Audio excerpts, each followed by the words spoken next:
So a sunny day in Northern Virginia, huh? What's the temperature look like, KT? I'm gonna guess it's around 65, 68 maybe. Oh, nice. Yeah. It's been the deception here. I've had some sun in the Northeast Ohio area, but it's been deceivingly cold where I've been lucky to kind of break 50 over the last week, but I think we're about to turn that corner finally. Oh wow. You in around Cleveland area? Is that what? Hmm. Yeah, nice. I used to live in Cleveland. Yeah. Oh, nice.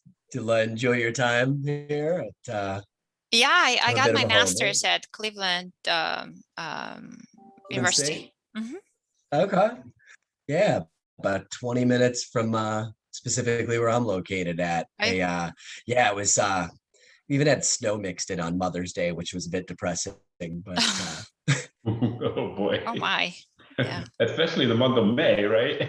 Come on. oh yeah, it's spring is always a up in the air here. It Right. could be 80 one day and 40 the next. You just never know what to expect. Uh Well, appreciate folks starting to join in for today's discussion. Want to welcome in our attendees. I'm Tom Bellucci with the Mortgage Collaborative, and it's now minute past 2 Eastern, just after 11 a.m. for those joining us on the West Coast. And want to thank everybody for attending today's TMC Connect web broadcast entitled Deconstructing a Generation, focused on the quickest growing borrower segment in our country, the millennial generation, and diving into some really fun metrics around kind of the growing pool of homeowners in the millennial generation, as well as kind of how do you reach them? Yeah, how do you engage millennials to be able to effectively lend to them? So before we jump into the discussion, just some quick ground rules to kind of cover here for today's call.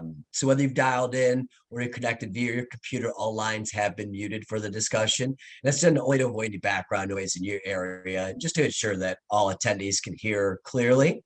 That said, want these discussions to be extremely interactive. So any questions or comments that you might have for our discussion leaders, feel free to drop those in either the chat or Q&A functions on your Zoom screen, and I'll see those and be able to verbalize them out on your behalf. So any burning questions that you have around these really intriguing metrics, as well as kind of how to drive interest within the or engage the millennial generation, certainly welcome those inquiries as well.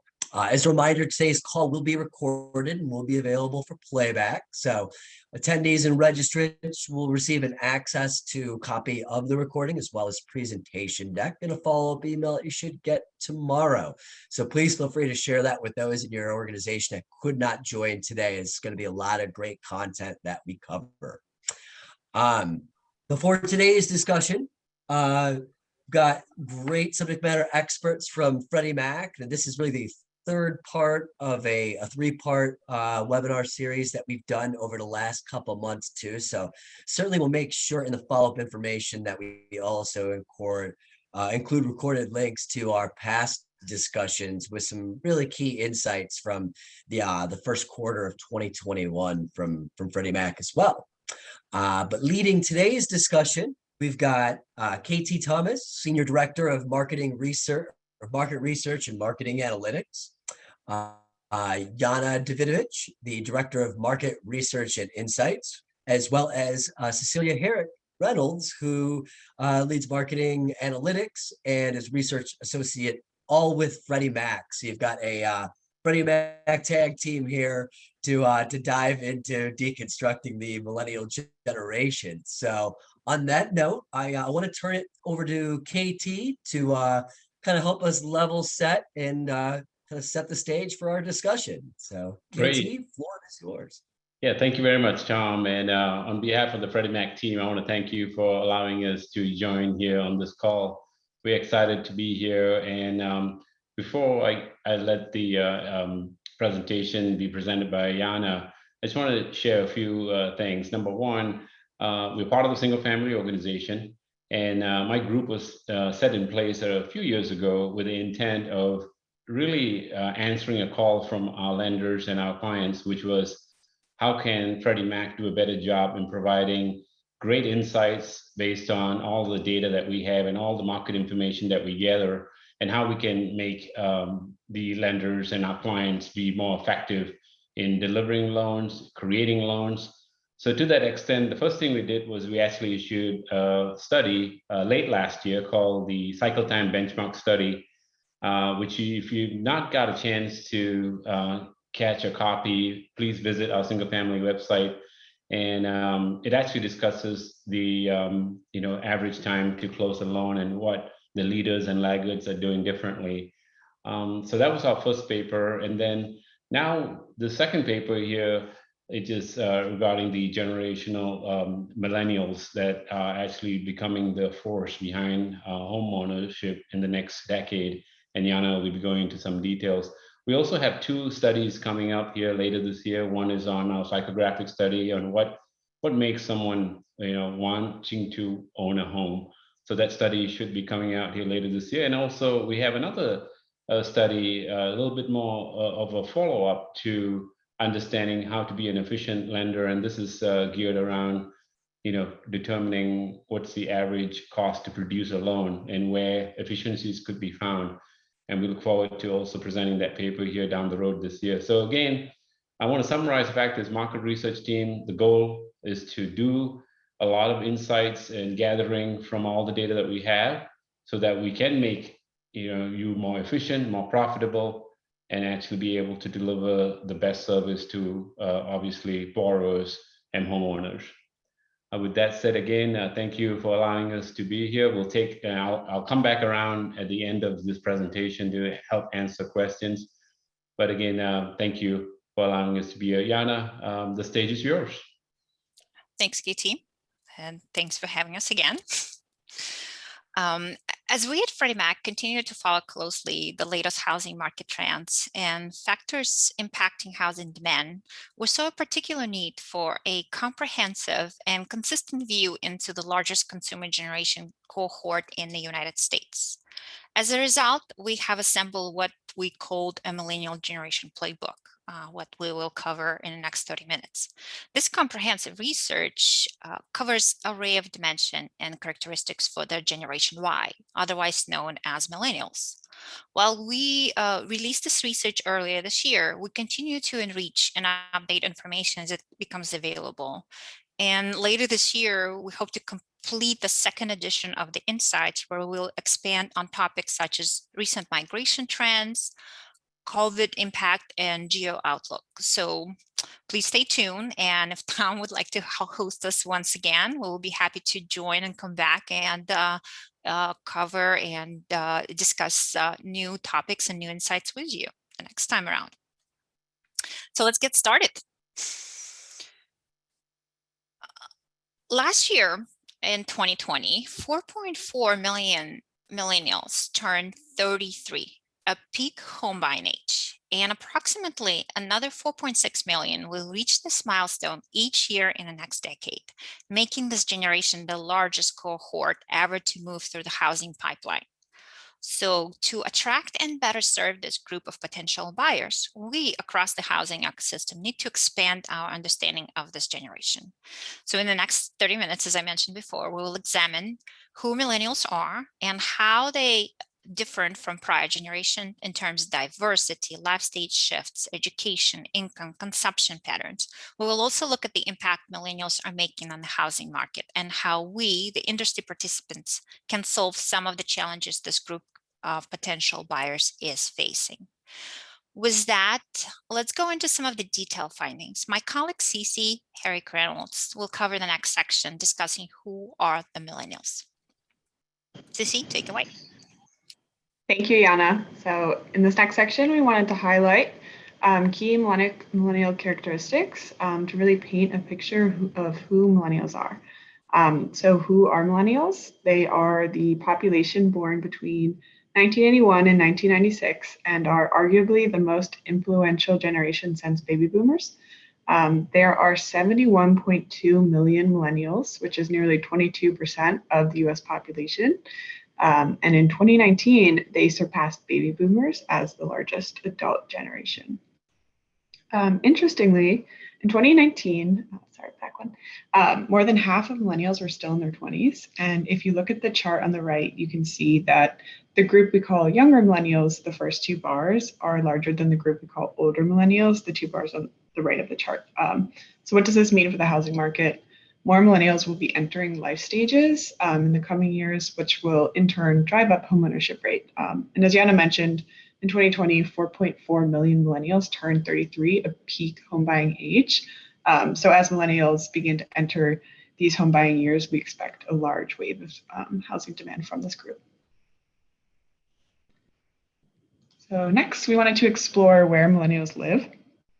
We found that millennials are the most urban generation. About 90% of millennials today live in metropolitan areas, which is higher than prior generations when measured at the same age. We also found that 4 in 10 millennials live in high-cost cities. And in 2019, the cities with the highest population of millennials were New York, Los Angeles, Houston, Dallas, and Chicago. And this is driven by the abundance of jobs as well as the big city lifestyle that attracts young adults. So moving on, we found that 45% of millennials are minorities, making millennials the most racially and ethnically diverse adult generation in US history. We found that the share of Hispanic millennials at 21% is double the share of Hispanic baby boomers at 11%.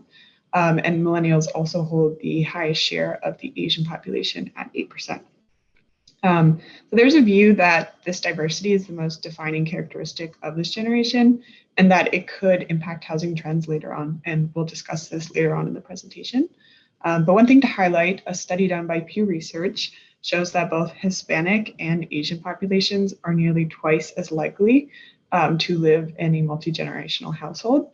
So if this trend persists, we expect the share of multi-generational households to increase, and therefore this will shift the demand for housing types. Next, in this next section, we discuss how millennials are reaching life stages later in life than prior generations. When measured at the same age of 24 to 39, which is the age of millennials in 2020, we found that millennials are having kids later in life as well as getting married later in life compared to Gen Xers and baby boomers. So if you look at the chart on the left, you can see that the share of married millennials at 46% falls below Gen Xers at 56% and baby boomers at 62%.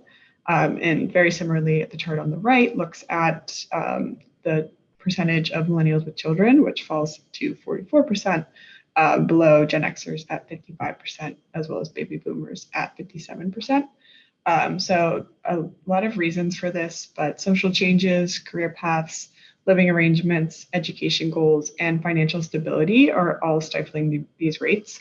And as many as you know, getting married and having children are huge life events that lead to homeownership and household creation.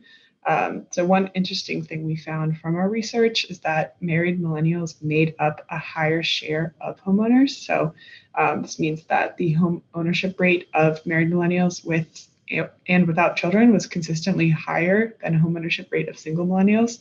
So our analysis shows that delaying these life stages, especially marriage, has depressed millennial homeownership rate. So moving on to education, we found that millennials are the most educated adult generation. 47% hold a bachelor's degree or higher, compared to just 29% of Gen Xers and 28% of baby boomers when measured at the same age. And the higher education can in part be explained by the timing of the Great Recession in 2007. Older millennials came of age in this recession, and as unemployment surged, many of them struggled to find a job and decided to go back to school. And this can definitely shape this generation's consumer behavior and life choices. And we believe it could be a huge indicator for what lies ahead when it comes to homeownership choices. And while 40% of millennials have at least a bachelor's degree, their numbers do vary by region. And as you can see on the map on the right side of the page, the breakout by states shows that a higher proportion of millennials with bachelor's or advanced degrees tend to reside in the Northeast or the Mid-Atlantic. And in part, this pattern is driven by the types of jobs in the area, as well as if it's an education hub or not. Moving on to student debt. The rise in student debt compared to other debts such as credit cards and car debt held by consumers is very topical, especially given now with the current debates over student debt forgiveness programs. And the debt levels for the young adult population is tied to rising tuition costs, as well as a higher percentage of them having attended college, as we were just discussing. And we found that as of 2020, roughly 1/3 of the millennial population had student debt. And this equates to about 501 billion, which is roughly about 32% of all debt in the US. And this equates to an average of 33,000 per borrower.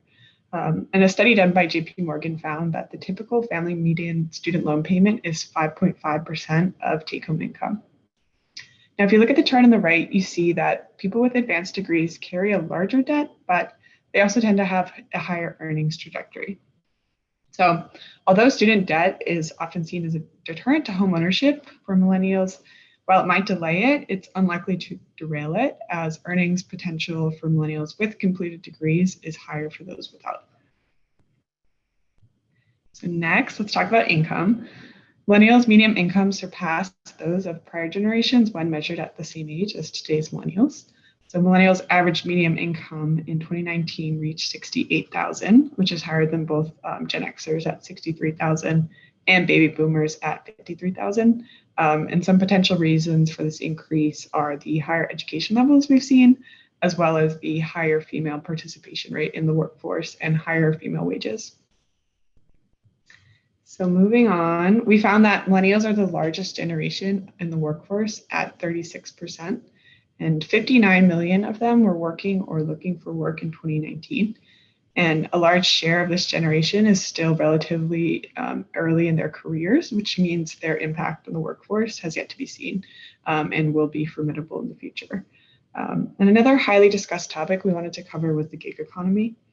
Since 2010, there has been a steady rise in the gig economy, or the non-salaried labor force, and we define the sector as being made up of people who earn primary or supplementary income from freelance and other independent work arrangements such as Uber. And a McKinsey Global Institute estimates that the total number participating in the gig economy as of 2019 was 68 million people, and that's a notable increase from 2011 when the number was at 16 million people. And experts believe that this number will accelerate in the future. So if you look at the chart on the right, a MBO report estimates that millennials make up 38% of the gig economy workers, compared to just 29% of Gen Xers and a third of baby boomers. And definitely recent developments with COVID have stifled these numbers and put a big damper on the gig economy, given certain sectors such as independent drivers, as well as many service-related segments. However, as the economy starts to recover, the continued growth of the gig economy is inevitable. So far we've talked about millennials as a homogeneous group, but with a 15-year span between the oldest and youngest millennials, there are differences in their consumer needs and priorities. As people grow older and enter new life stages, their opinions shift. Also, two individuals who are similar in age and income don't necessarily share the same values. So these differences drive different consumption needs. For instance, a Harris poll found that getting a dog drove the decision to buy a home. Another survey done by Realtor.com reported that some 80% of pet-owning home buyers who closed on a property said they would pass up an otherwise perfect home if it didn't meet their pet's needs. So what does this all mean? That we need to understand our consumers better to address the diverse needs of millennials. And as such, as Katie mentioned, we're currently in the process of conducting a psychographic study that would build consumer personas in relation to homeownership and financial education. So with that, I'll turn it over to Yana to cover the housing market. Thank you. Thanks, Cece. Moving on to millennials and housing. Let's start with homeownership. Similar to other life stage stats that Cece discussed earlier, millennial homeownership is trailing behind older generations. It is tracking at 48 degrees as of 2020, which is below the rates of older generation when aged 24 to 39. It is also below the national average of 66%. And that is driven by multiple factors, some of which we've already covered, such as life stages, and some will be covered in more details later. However, despite the challenges, homeownership rate has been on the upward trajectory as this generation continued to mature. It has been especially visible in this past year, in 2020. If you look at the chart on the right, what you'll see is there's been a 5 percentage point increase in homeownership rate from 2019 to 2020. This is the highest ramp up in homeownership rate this generation has seen thus far. The main driver of this jump has been COVID-19 pandemic. These factors such as record high savings rates, record low interest rates, fear of missing out, and health and safety concerns all driving more millennial towards homeownership. While there's no optimal homeownership rate, we expect a further influx of home buyers in this generation as they get older, advance in their degree, as well as reach certain age milestone, and of course, pay off their student debt. In fact, household projections indicate that over the next decade, the fastest growing household type will be millennial families with children ages 35 and 44, which is consistent with what Cici described previously. And according to US Census data, that type of household married with children generate the highest homeownership rate among categories at about mid to high 70s homeownership rate as per the orange line reading on the right-hand side chart.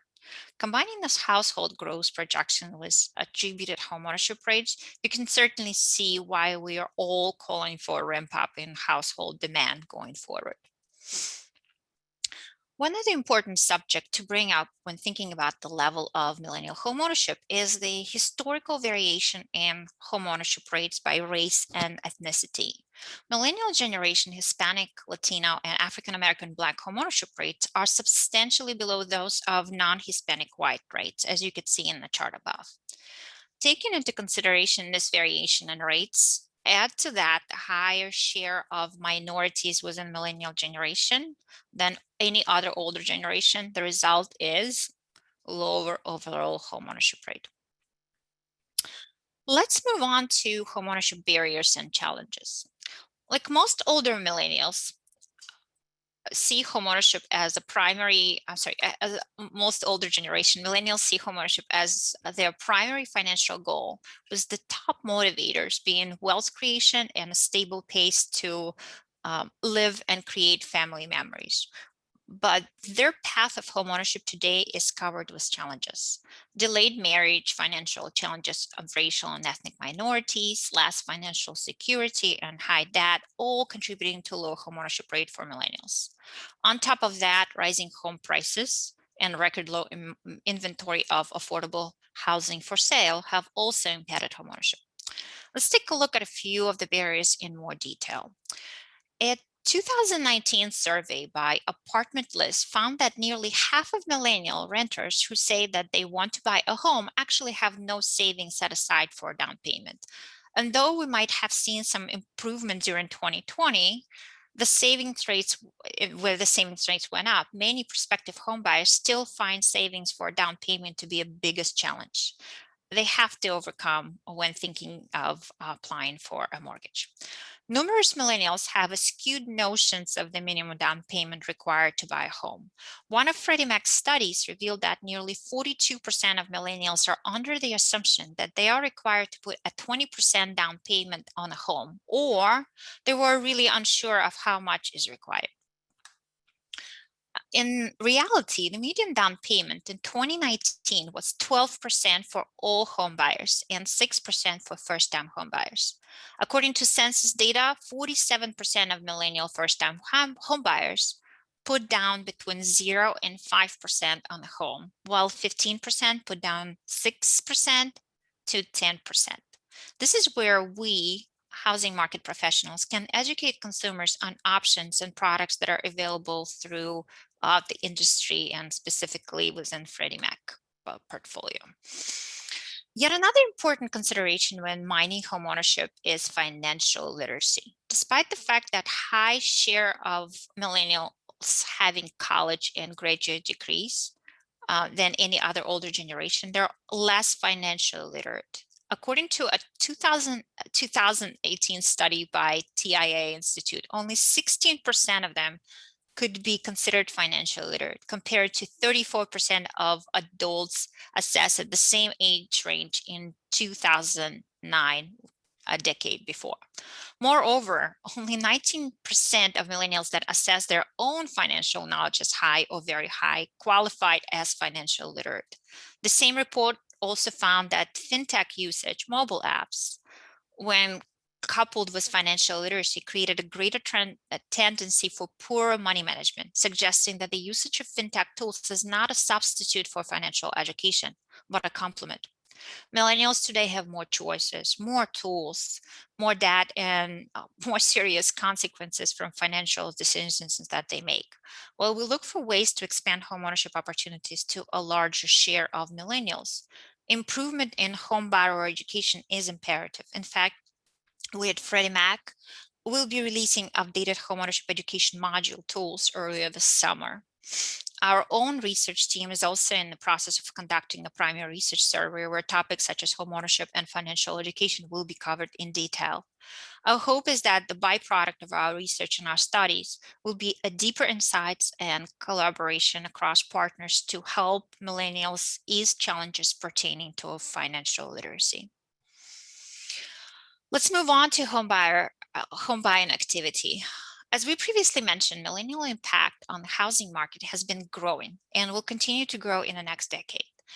As this massive age demographic continues to transition into life stages, it consequently pushes a surge in overall home buying demand. Millennials' share of primary home purchase loans that have been gradually increasing in the past decade, as you could see on the chart. But we did see a significant spike in that number, similar to what we've seen in homeownership rate in 2020. We've seen in our own portfolio that the share of purchases, millennials accounted for more than half of all the purchases, 52% bought by Freddie Mac. And based on our own analysis of external data, our counterparts had seen similar trend. Let's next take a look at the first-time home buyer activity. Freddie Mac 2020 acquisition data showed that millennials comprised an increasingly large share of first-time home buyers at 67%.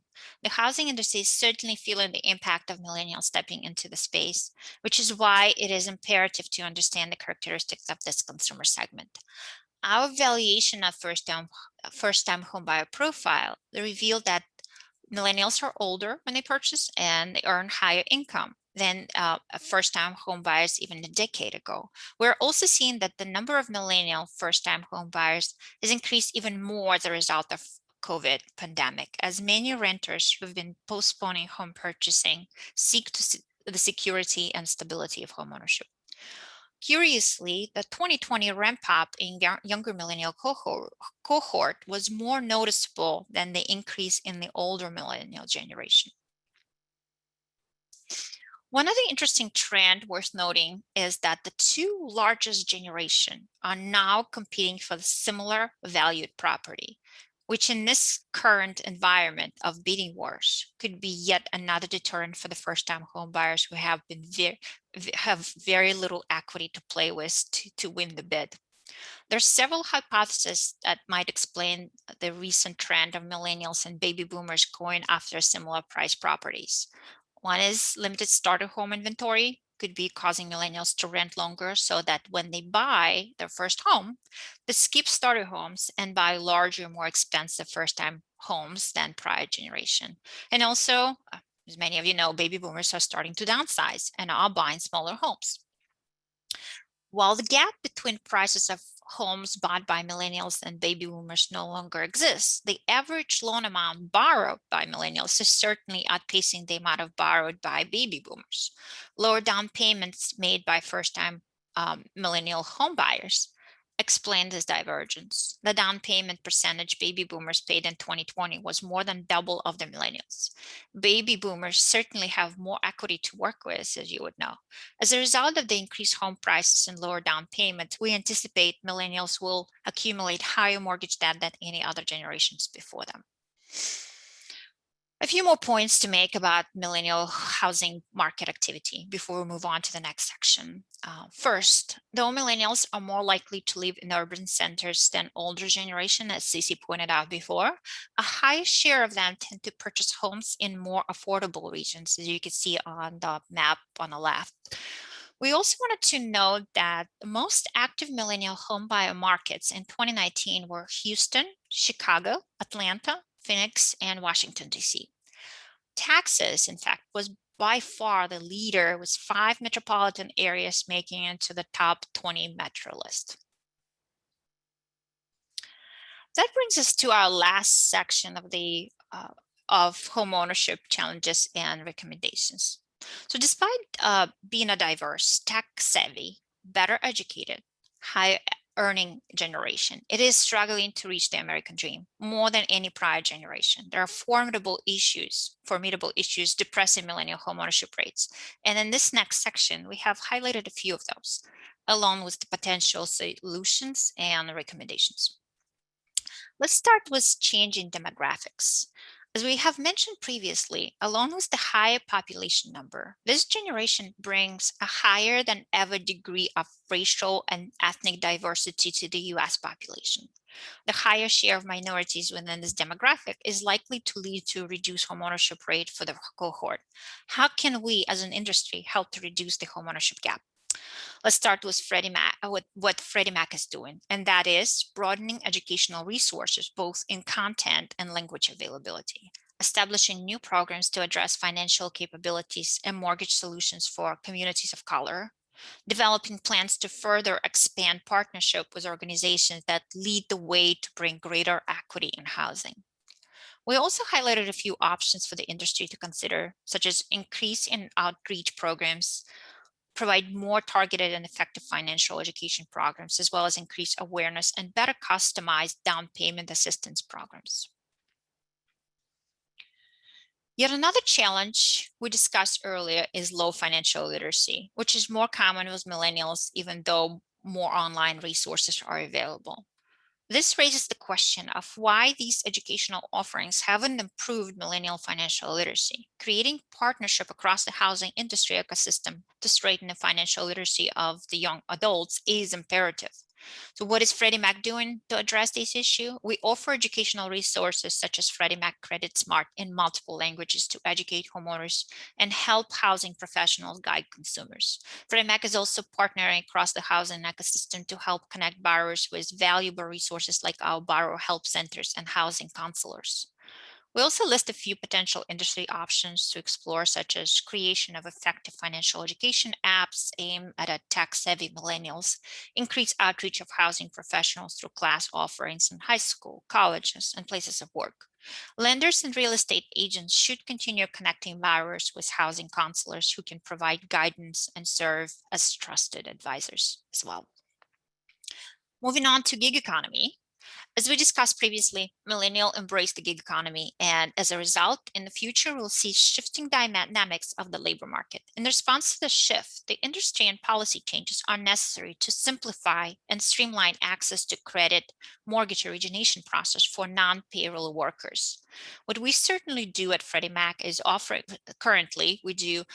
we offer a lender solution for self-employed applicants that save on underwriting times such as product advisor, asset and income modeler, for short, we call it AIM.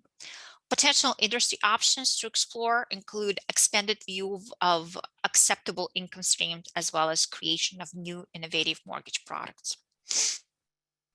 Yet another challenge that we brought up previously is the down payment savings. Back in 2019, nearly half of millennial renters who say that they wanted to buy a home had no savings set aside, as I've mentioned previously. While alternative down payment options exist, the fact remains that the share of millennials with savings accounts is alarmingly low. Even with the current economic downturn, the housing industry needs to find ways to encourage savings and make sure millennials understand all the down payment options available to them. To solve for this, Freddie Mac is offering low down payment programs such as Freddie Mac Home Possible Mortgage and the Freddie Mac Home One, and also promoting down payment assistance programs to real estate professionals and other partners. Beyond Freddie, we highlighted potential industry options such as development of digital wallet tools, as well as down payment savings account with special interest rate and or to match deposits to a certain amount. Also, lenders need to be better educate potential buyers about ways to source down payment assistance aside from savings.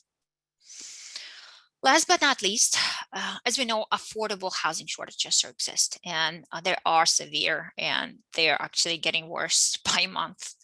The shortage of affordable housing has hurt millennials the most, more than any other segment of the home buyers. Freddie Mac estimates that there are more than 400,000 missing households headed by 25 to 35-year-olds. To 34-year-olds.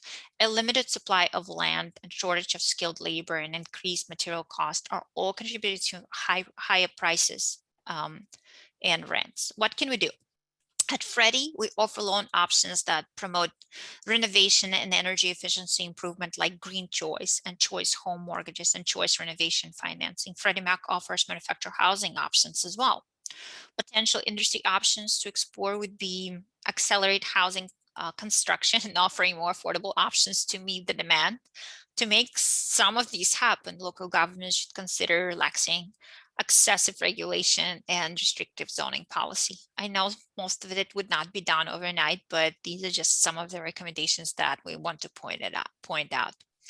Most of the materials that I just covered are available on our website. Within the deck that I went through just now, there's a link to a full study that we've created. We'll be happy to answer any questions you have. Excellent. Thank you, Yana. Problem. CC as well.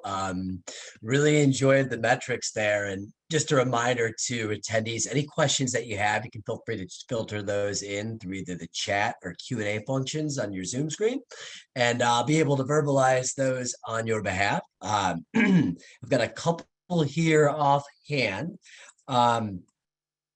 Yana, from some of the insights you provided in Freddie Mac's research, was there any insight or takeaway as of yet as to maybe how many years into the future it will take the millennial generation to hit like the national average of home ownership rates around 66%?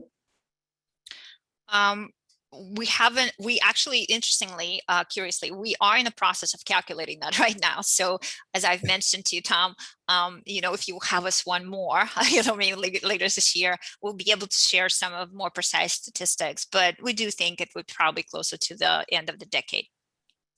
Next. Gotcha. Yeah, we'll definitely be happy to have you back here too, just because there's so many moving parts right now, I think, as we're down the backside of the pandemic. And you touched on it in just some of your final slides too, as it relates to coming up with solutions to try to solve for the inventory shortage gap.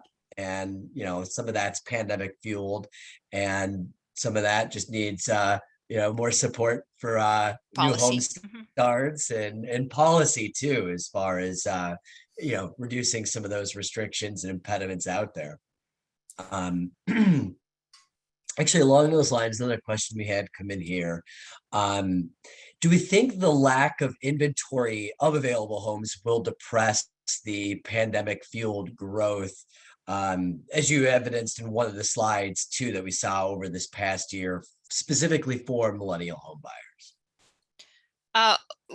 To some extent, it will be, right? Of course, I've mentioned the bidding wars. I think that's, I think it was one of the most interesting findings is that, boomers and millennials are fighting for the same valued homes, right? So they're essentially, your competition just doubled, right? So, and, the other side has way more equity than you do. So, right, like the ones that do win those bidding wars are the folks that put down more on offer. So we certainly see, some discouragement from first-time home buyers, specifically millennials that are coming into the market. As sometimes anecdotally, I've heard that a friend of mine told me that she's a realtor. One house that she put on the market had 34 offers in California. 34. So think about that, right? We do think that it is temporary, of course, right? We are getting up to speed. We are slowly recovering. We'll see a little bit more inventory. We've mentioned this in our prior webinars, but it's definitely an impediment. Right. And I mean, that's a great reference, in California. I think a lot of people assume, well, California is always a hot market. It's probably commonplace. But I mean, I'm saying the same things right here in Cleveland, Ohio metro, and trying to help my parents, in the boomer generation downsize in their home. And, under 200,000 in the first week, one they looked at was available, 23 offers on the line. And, they were outbid with a contingency that went up 20,000 north of asking. So it really spans across the country, as opposed to some of the similar traditional hot markets that we see where there's that buying demand. Yeah, Tom, and the other big thing is if you look at the last 5 or 6 decades, on average, around 25 million homes are built in a decade. And that last decade here, coming out of the crisis, we only had 5 million homes built. So you can see out of the gate, right, that difference alone, combined with boomers wanting to buy new homes or, smaller size homes that are the ones that millennial first-time home buyers will be looking at, you got a situation where, there's just not enough supply, and it's going to take some years for that. You think about it, right? 25 million every decade versus 5 million in the last decade. It's going to take years for this to catch up. Yeah, I mean, that's remarkable. There's your shortage right there as Right. to the inventory gap. Yeah. We are seeing some, we've seen across the country, except for maybe Midwest, where the new construction starts had actually doubled in a year, right? So they're picking up, and they are trying to finally they're building into more affordable areas, right? Before, but it's just the start. There's a lot to catch up to Kitty's point. Right, and you're going to need more innovative solutions out there. Absolutely. For building towards that first-time home buyer marketplace. You called it out directly, whether it's manufactured housing or things like tiny homes, or just finding ways to bring down the overall cost of construction so that it incentivizes the builder population to build and price in that segment too. Absolutely. Mm-hmm. And then final call for attendees. I've got a couple more questions here, but if you have any you'd like me to present on your behalf for CC, Yana, and KT, drop them in the chat. Another question I had here is, I think CC, this came back to your presentation piece, is that how does the average millennial student loan debt compare to Gen X or the boomer generation, if there was any stats out there kind of comparable to that, that age group where you looked at that segment? I might be able to kind of give a little bit of information on that. So we're still doing some of this research. As I said, I think we're going to just kind of scratching the surface there. But there's definitely a substantial increase that we've seen. I can't recall the numbers, so I can definitely follow up with you and just give you a little bit more stats around that. But there's, with the tuition costs increasing over the last decade, we've seen a significant increase in, average loan amount that is borrowed by millennial generation in comparison to the previous generation. Once again, this is definitely not catching up to the growth in incomes, right? But Right. There's an intangible. Our point was to underline that the intangible value that you receive from that education will pay off as your income potential are substantially higher than you will see. Yeah, if and you you don't have evidence it. that the Yeah. findings as well, just showing the the average It's income mind blowing, right? increase for this generation. Right, exactly. That was one of the most shocking stats I saw. Yeah, if you think about college costs, what baby boomers have experienced, their cost versus today's cost, talking about maybe even 10 times more expensive. right? And income has not gone up 10 times. So, it's inevitable that you'll end up seeing millennials carrying a larger student loan balance just from that reason alone. Yeah, and it'll be interesting to see over time if there's any adjustments to thinking from an application to approval standpoint and how student loan debt is treated into, DTI or things like that to try to find creative ways to expand the credit box, for those borrowers that, based on these intangibles, definitely show signs of having higher income potential as they're advancing in years too. Right. Exactly. And we're seeing some of the market participants starting to think that in that direction. There are some experimental things that are lenders kind of trying and understanding how best to, define the risk. And then last question I have here, and I'll preface it with this maybe coming in some of your presented findings later this year as well. But just if there was an expectation based on the data shared that millennials will continue to remain predominantly in urban areas versus rural at such a high percentage as they currently are. I think the stat was 90% in urban versus rural, how those percentages will adjust as they age. So Tom, as I said, this is I'm going to do another plug-in, but this is one of the topics that we are working on right now, because we've seen an interesting trend even prior to the COVID, where there was an outbound from cities. It was increasing, right? So, and that's essentially one of that is somewhat a function of aging millennials. So we are seeing as they age, have more than one kid, they're starting to move into suburbs, and that started to happen even before the COVID. It sort of intensified a little bit just because of the net effect. But what we're actually looking into right now is one of the topics that we are digging into is to better understand where exactly is that, like rural, is that more suburban, but we essentially trying to map that out and create a better, more feasible view into where we're seeing them moving, and we have the data to support that. We just need to find the time to do that.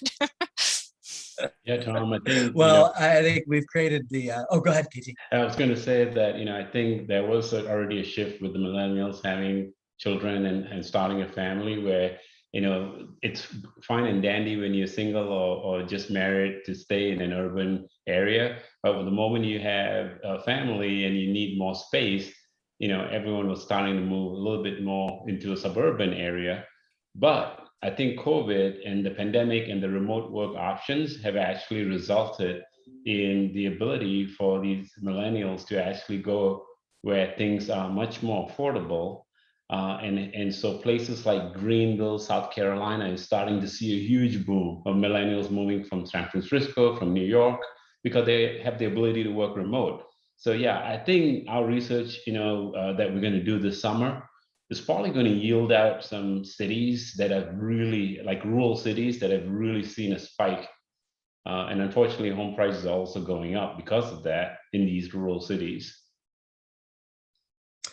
Well, I know just based off this discussion, we're going to definitely have to have you guys back later in the year as those findings become available. Because I know our members and myself are so intrigued to see, as months progress as well, exactly to your points, KT, is what does that look like as far as some of the pandemic-led influences towards especially this millennial generation, not necessarily needing to be in these high cost metros nearly as much with the expansion of remote work, to be able to take advantage of, kind of lower priced metros that they can, offer up more from size and need from their preferences for what they want in their ideal home.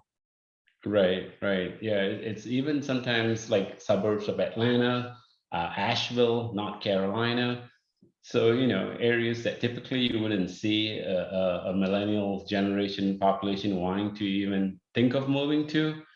But as the affordability and there's some level of, arts and culture, they all flocking there. It kind of almost amplifies the need towards understanding kind of their their home preferences, and being able to somewhat cater to that, because that's going to obviously influence, probably more so than ever, where they're going to be at or where they're going to relocate to, because it's not as dependent on where their job's located at. Right. And then I think what that also opens up is the opportunity, right, to be creative around 3D homes, where the zoning rules may not be, would be easier to change, because these smaller cities also would love to get that tax revenue. So zoning rules around 3D homes being able to be built quickly in areas that have vast amount of real estate. You're talking about being able to afford a home for less than $100,000, and from the outside, it looks just like a nice 3-bedroom, 2.5 bathroom with 2-car garage for under $100,000. It's sounding pretty good with all the latest technology in it. Oh, exactly. Especially compared to, what you might see from the average cost at an existing home in a similar type metro right now. There's a Right. lot of appeal to that. Yeah. Yeah, and let's not forget modular homes, at least, it's a hybrid, that's important too. Exactly. Yeah, all of if your audience is interested, we do have our research posted on single family website, and be happy to answer any other questions that your audience or you yourself might have. That sounds fantastic. Appreciate that, Jan. And we'll definitely reference that in the follow-up correspondence to the attendees as well. But on that note, no more questions coming in from my end. So I want to wrap today's discussion again by thanking KT, Yana, Cece, such invaluable insights here. And we really appreciated just participating in this series of sessions together, and certainly eager to see what findings come out in the fall time. Well, thank you again for having us. It's been our pleasure to share the insights, and thanks to Yana and Cici from my team for, as usual, once again, doing a wonderful job. And thanks again. Thank you. Thank you. Awesome. Take Have a care. great Thanks, day, Tom. everyone. Bye. Bye. Thank you. Bye.